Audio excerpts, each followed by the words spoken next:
Okay, Nicole, thank you so much for joining me. Oh my God, thank you so much for having me. I thought we could start at the very beginning. Talk to me about your childhood. I've heard you say that when you were very young, you felt that your parents didn't really understand your emotions, but certain authors did. And so you wrote down like these quotes from these authors and taped them all over your wall. What was that like? Wow, you really did your research.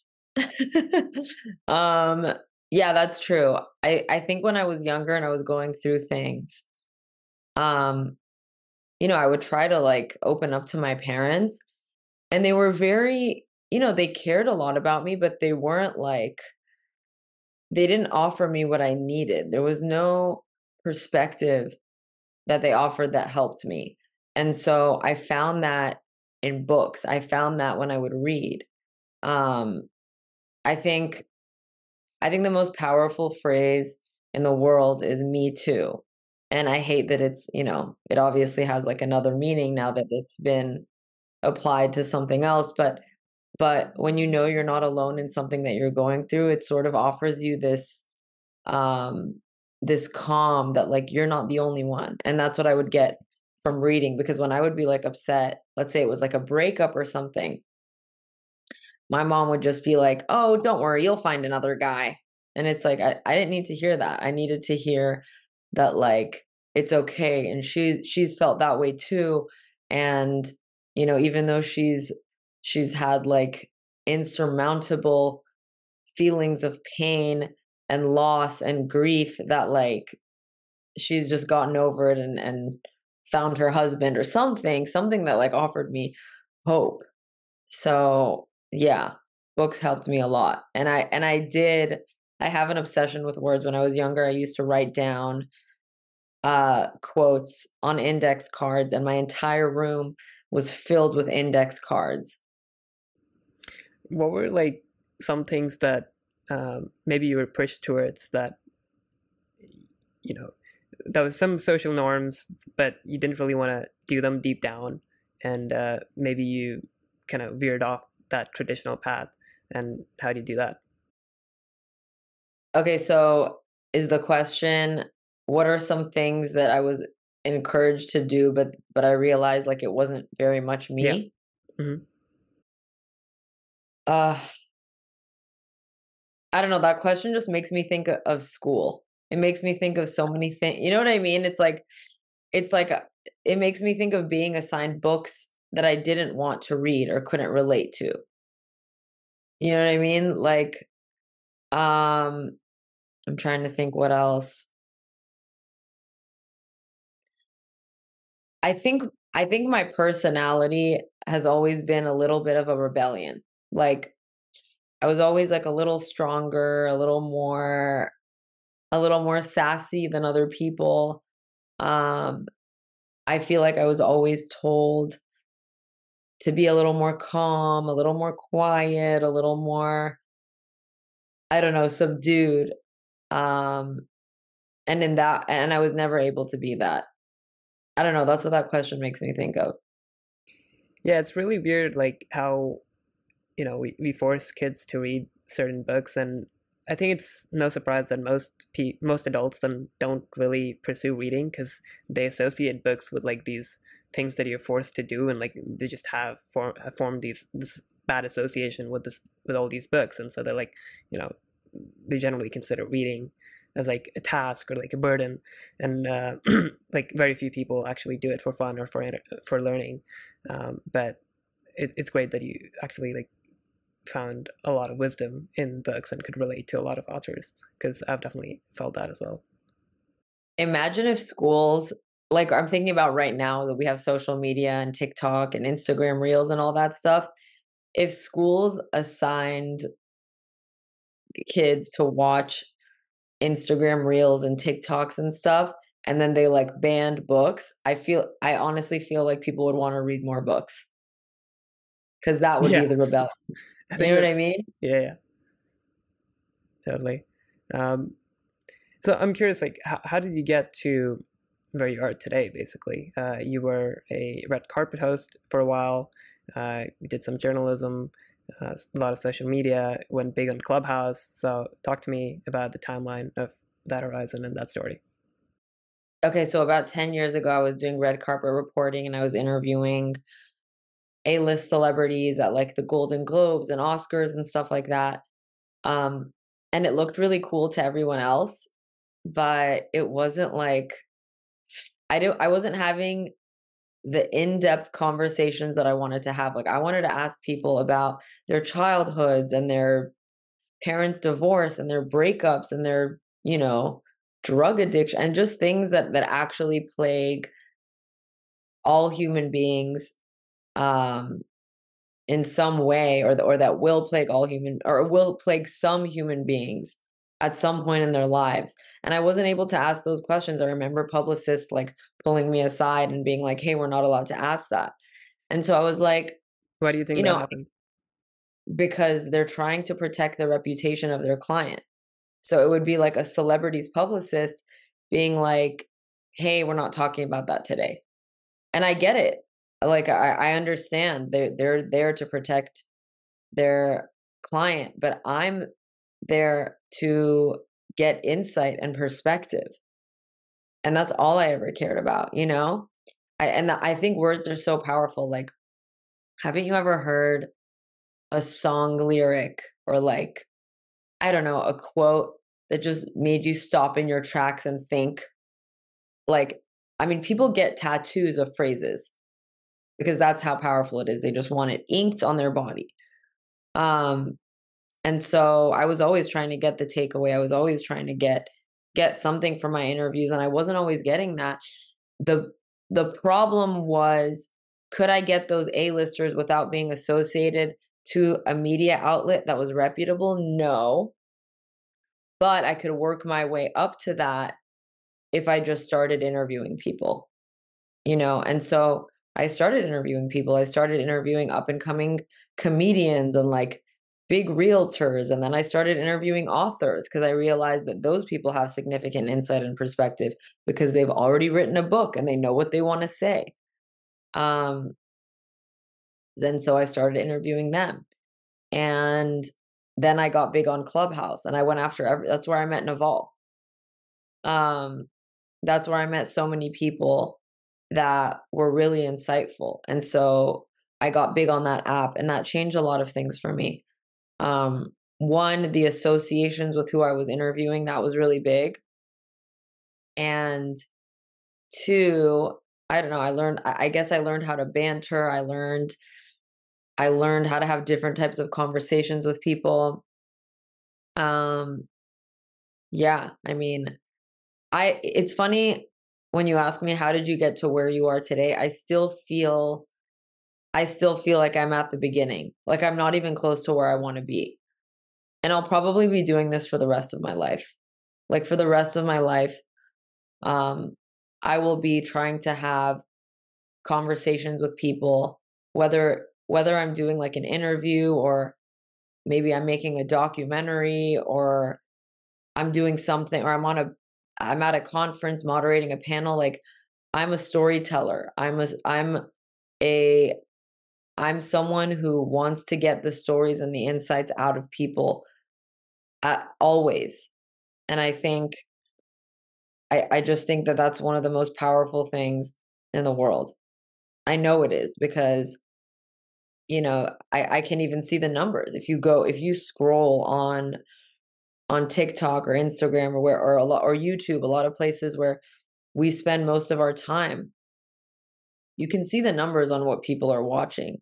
And you can see like the Kobe Bryant interviews or the interviews with whoever, just someone who has accomplished something that other people want to accomplish, even if it's unrelated to their field. Like Kobe's motivational quotes, it's like we're not all going to be athletes, but it affects us in some way. I think for me, rap music was huge. Rap music was huge for me because I felt like I would get a rush. Like it's, I mean, people work out to it, but I would like wake up and listen to a song and I'm like, let's fucking go, you know? And so yeah. What was it about Clubhouse that first drew you to the platform? Okay, honestly, as a girl, when you do when you do a video interview, like you're very aware of how you look. Like you do your makeup, it takes a while. Like I think I think one thing that I liked about Clubhouse is I could just like be in my sweats and chill, but the presentation was super easy because all I had to do was show up and be like, "What's up, guys? It's Nicole Behnam. Welcome to the show," you know? And so that was one. And two, I had so much access to people that I wouldn't have otherwise had access to. Like, there was no way to reach them.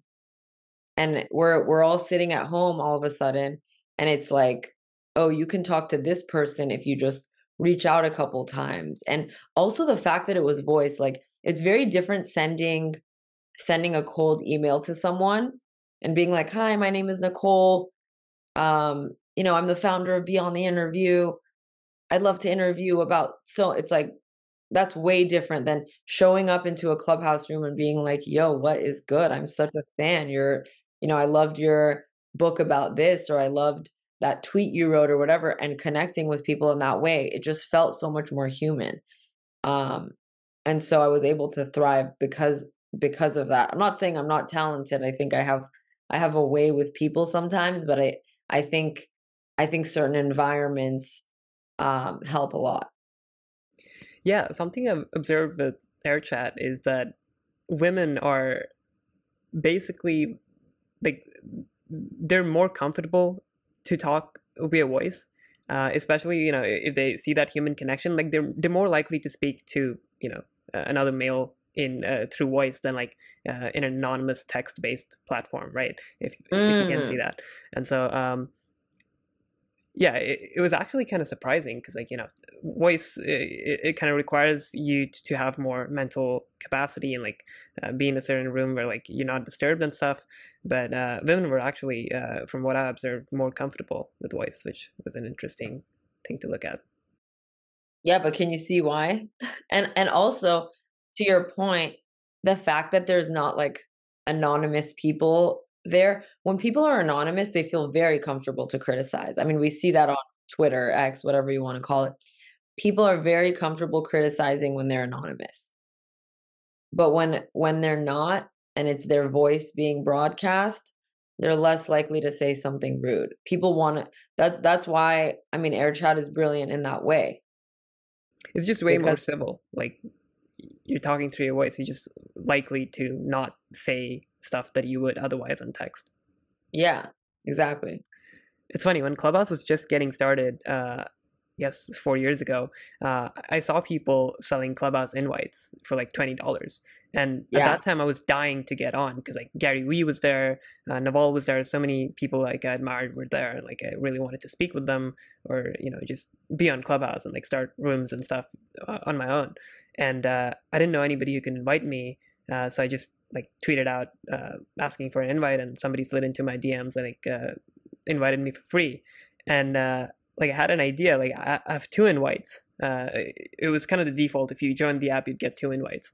And I was like, if I invite another number, I'd have two more invites. And if I invite my friend, like this way I could probably have like unlimited invites. And I could sell invites and like make money. And Did you it do was pretty. that? I didn't because I was like a minor. I had like this whole thing planned out. Like my friend and I were pumped to do it, but we were both minors, and like it's very hard to do like money related stuff when when you're a minor. Just like because it's firstly I was in India as well, so it's like I can't really use PayPal or anything like that over there. But it was pretty surreal to see that like 4 years later, the same thing happening with AirChat and Yeah. people selling invites, and I don't know, but that was cool. Yeah, no, that was really cool. I remember that. Yeah. So I heard you talk about the story of Naval speaking at one of your events on our mutual friend Danny Miranda's show. Maybe you want to just repeat that story if for the audience. But what do you think you do differently at your events that makes someone like Naval be comfortable to speak at your event? Well, he's really particular about where he speaks, which I totally understand. And it's true, like he does have a crazy fan base that like stalks him. And so at that time, I invited him to the event, which was like half party, half fireside chat. And he's like, I'm going to come, but don't tell anyone. And also, I don't speak at events, which normally he doesn't. Like, that's not a lie. And so he comes to the event. And I mean, immediately when he walks in, everyone's like super excited and they're like, oh, it's like in a way, a form of celebrity. He has that effect. And at the time, so my mentor is Chris Voss, the FBI guy. And I told Chris, I'm like, we need to be friends with Naval. So like, let's go talk to him. And Naval was like, and we go up to Naval, and then Naval was like, wait, are you the guy that wrote Never Split the Difference? And he knew Chris. And I was like, oh, this is so great. And then later he came up to me and he's like, what's happening again? And I was like, it's going to be a short fireside chat. And then we're going to go back to like the mixer party.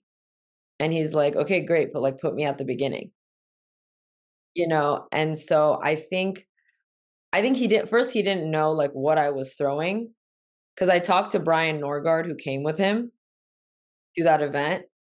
And he's like, yeah, we were really impressed. Like, we didn't know that it would be like that type of thing. And so when I throw a party, it's not like, first of all, if I do anything where someone's speaking, it's not some like nerdy, boring tech conference. And I don't mean that all of them are. Some of them are really good. Like the interviews are amazing. But I think the thing that I do differently is that I make it sexy.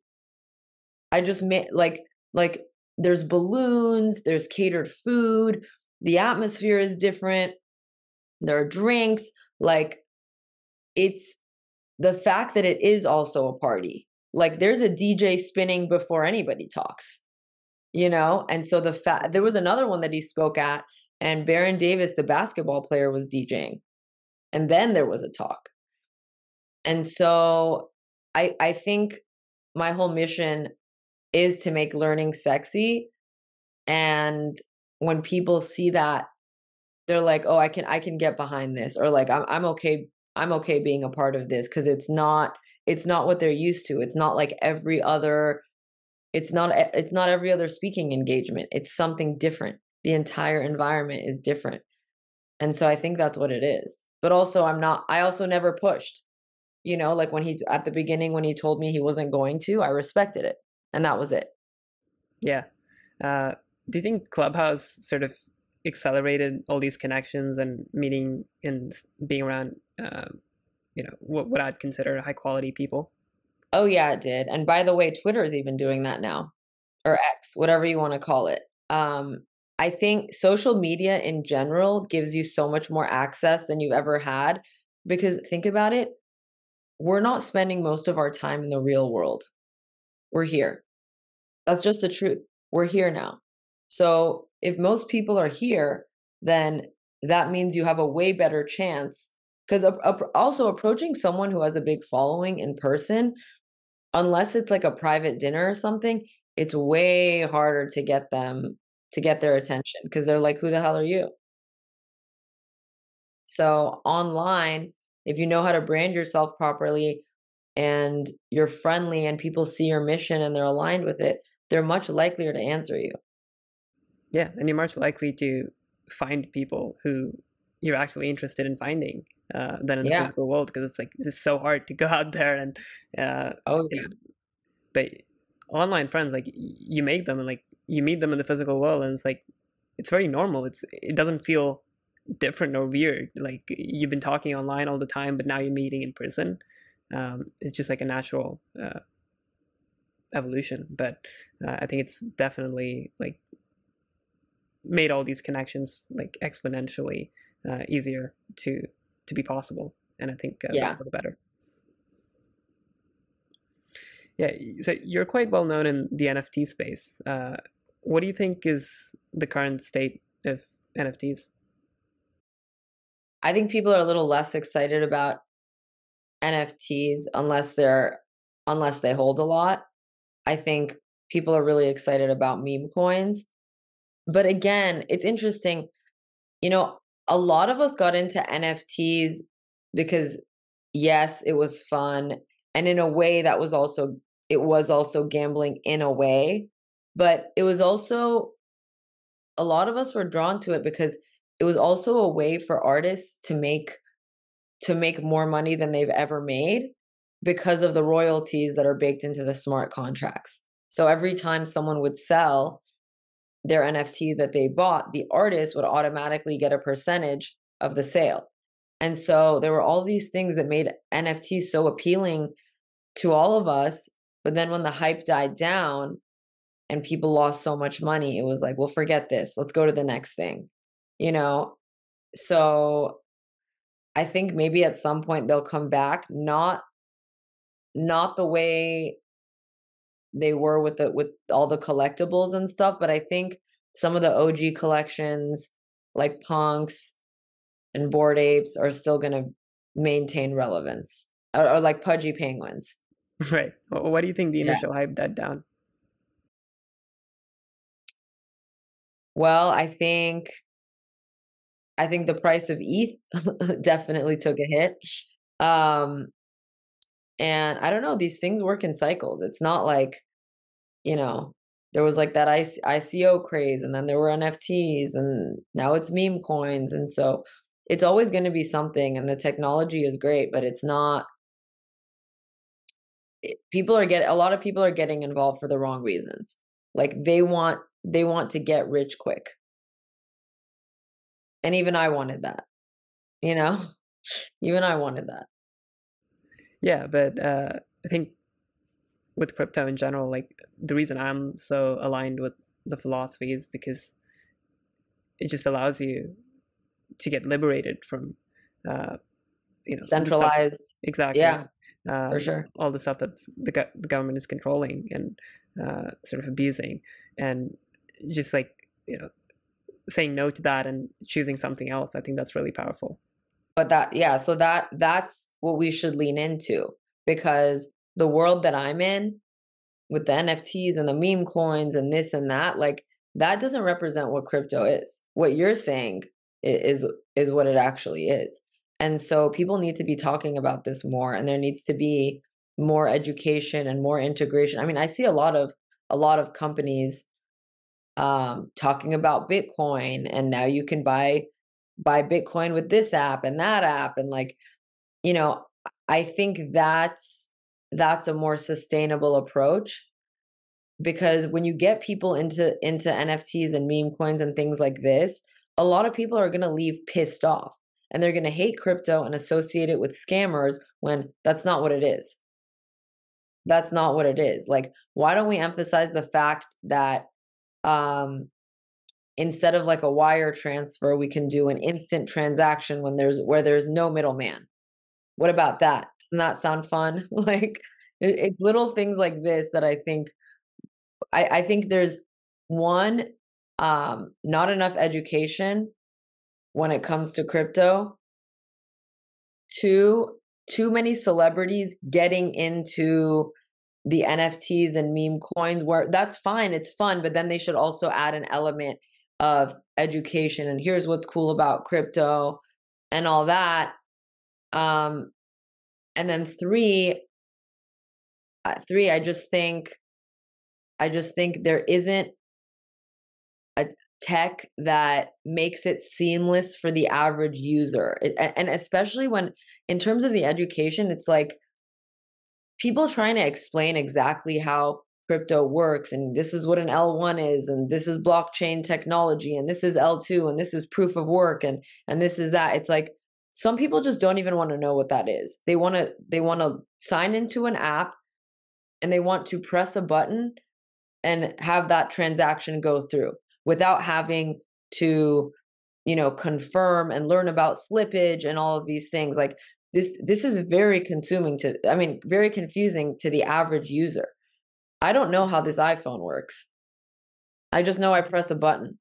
If you open it up and try to show me the chips in the phone, I don't even, I don't need to know that.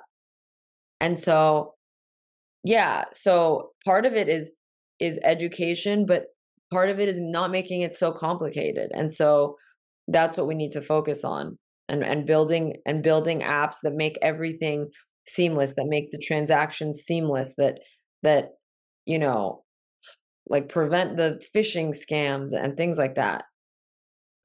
Yeah, I think like I do see some progress in that direction. Like obviously Coinbase wallet is like and MetaMask and Binance. Those are sort of easier to use now.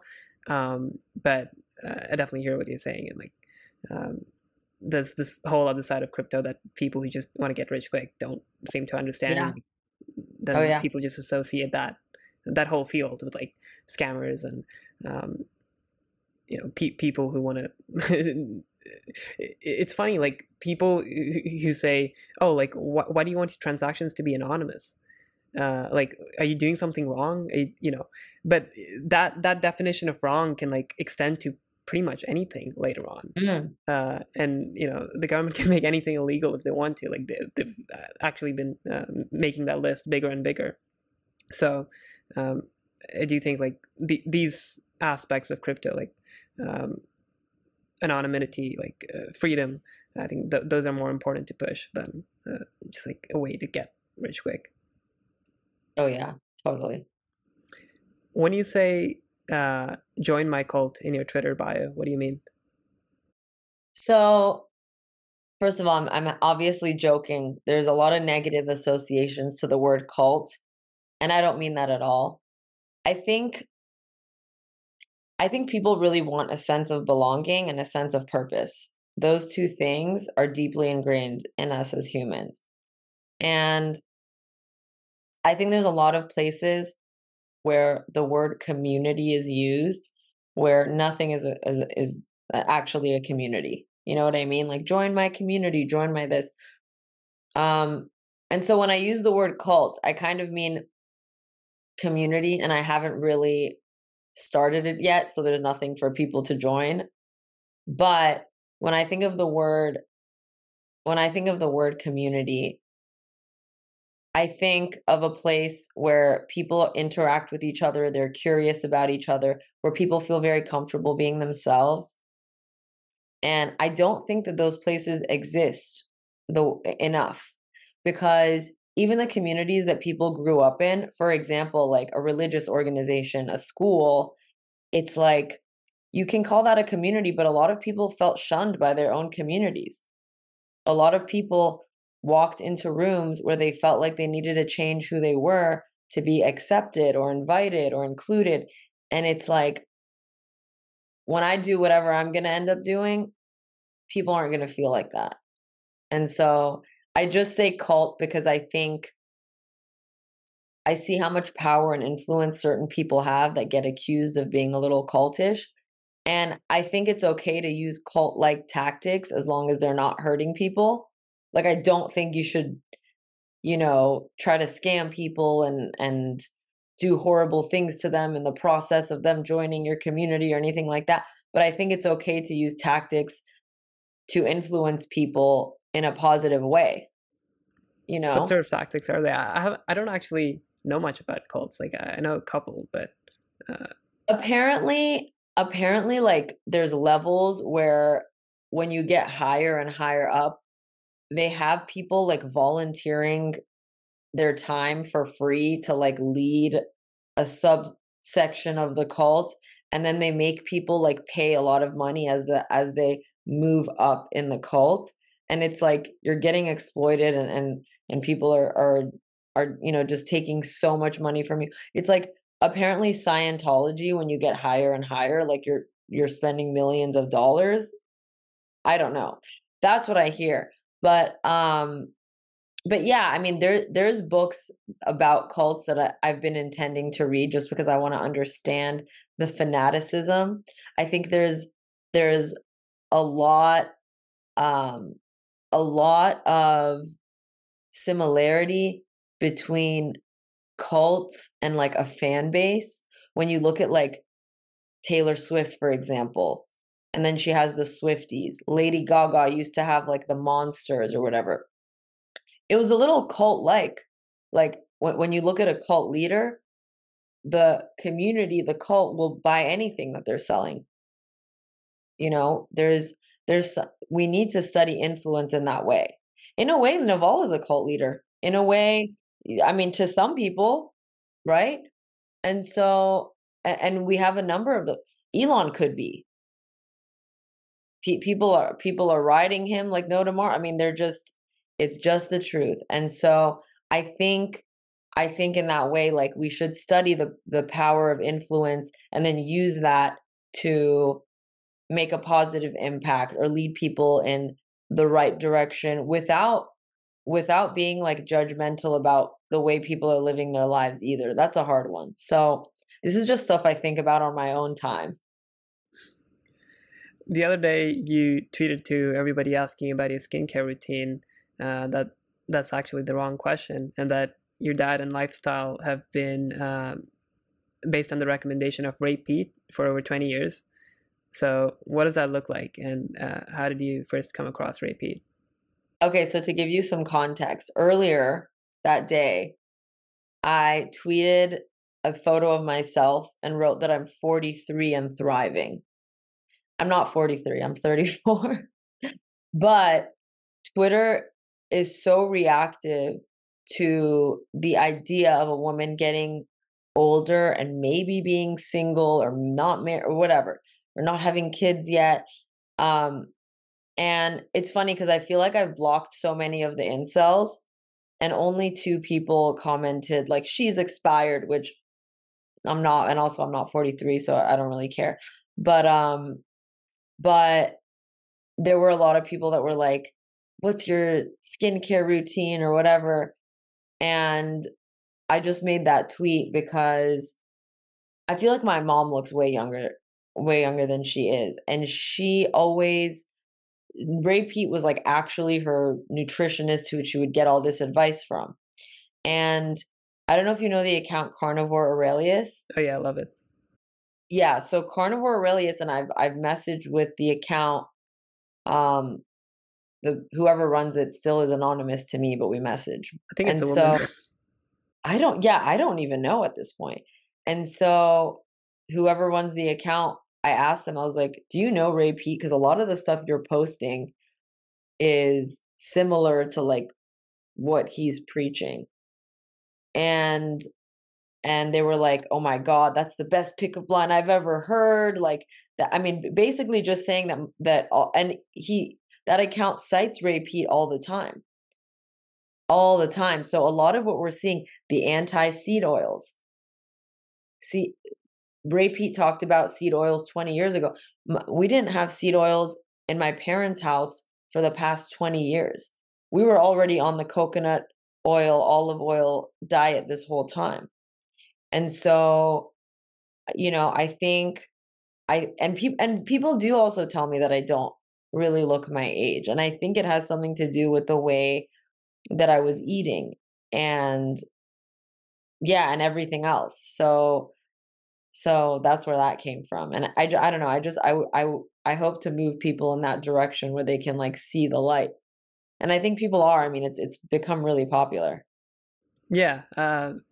Especially with Bitcoiners. Like, I don't know what beef Bitcoiners have with seed oils, but whatever it is, I like it because I've also tried to cut down on seed oils like as much as I can. I'm actually on a almost no seed oil diet and a no sugar diet, which has been amazing. Like I totally feel a lot more clarity in my life, and like just I'm able to focus more and don't feel groggy in the afternoons usually. Yeah, it's hard. It's hard because if you go to restaurants, they're mostly using seed oils. Like that's just true. But if you're cooking at home, you can use butter, coconut oil, olive oil, beef tallow, way better options. So we have some control. Final question. I'm actually going to ask a question that you ask all your guests on your podcast. You already know it, but for the audience, imagine that you're at the Oscars and you win an award for like a documentary for about social media, and you go up to the stage and thank everyone you have to thank.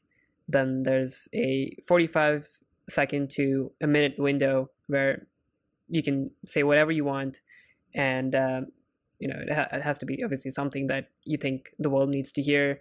That message is going to be broadcast to all the platforms. It's going to hit the headlines and like going to be heard for years to come. What do you say?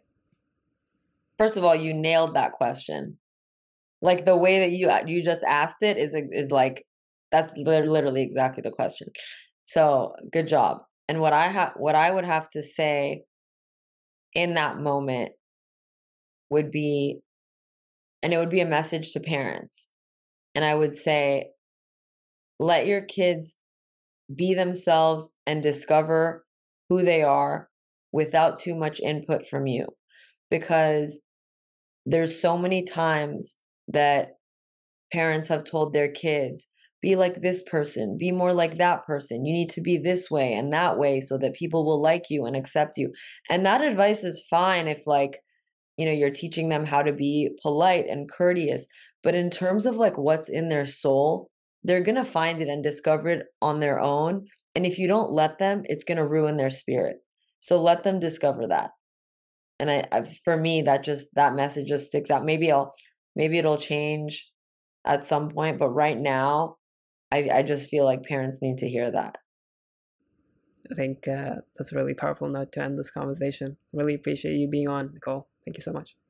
Thanks for having me.